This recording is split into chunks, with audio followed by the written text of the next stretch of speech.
నిన్న మేము చేసిన రోడ్ షోకి అమ్మడి మురళీకృష్ణ అంట, మరి అతనికి సీట్ ఇచ్చిరో లేదో కానీ ఇంకా తెలియలేదు. మరి బీ ఫార్మసీ కూడా ఆగలేక ఎగిరెగిరి పడుతున్నాడు. అయ్యా మురళీకృష్ణ, ఒక్కసారి ఆలోచించు. మీ అన్నేమో రోజు మాది రేపల్లి అంటాడు, నువ్వేమో నీ రేపల్లి పుట్టానంటావు. మరి నీకు దాదాపుగా 58 సంవత్సరాల వయసు వచ్చింది.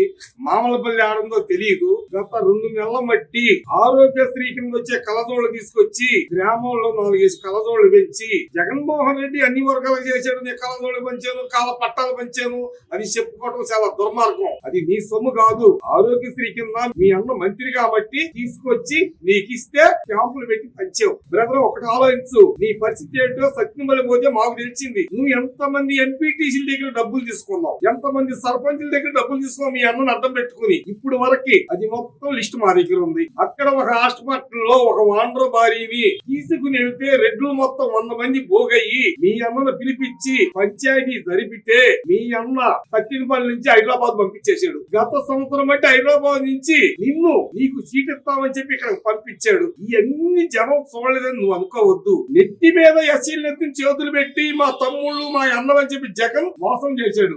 ఎస్సీ కార్పొరేషన్ లోన్లు ఏమైంది, ఎస్సీ సభల నిధులు ఏమైంది. ఇవాళ ఎగ్రికల్ ఆఫీసుకు పోతే ఒక ఓసీ క్యాండిడేట్ కి ఒక వస్తువు 9,000 అయితే మాకు 6,000. మరి అలాంటివన్నీ ఏమి ఇవ్వకుండా అన్ని వర్గాలకు చేసి చెప్పుకున్నా నీ ఏళ్ళని కలపలేవు. అన్ని వర్గాలను కలిపే దమ్ము నీకు లేదు.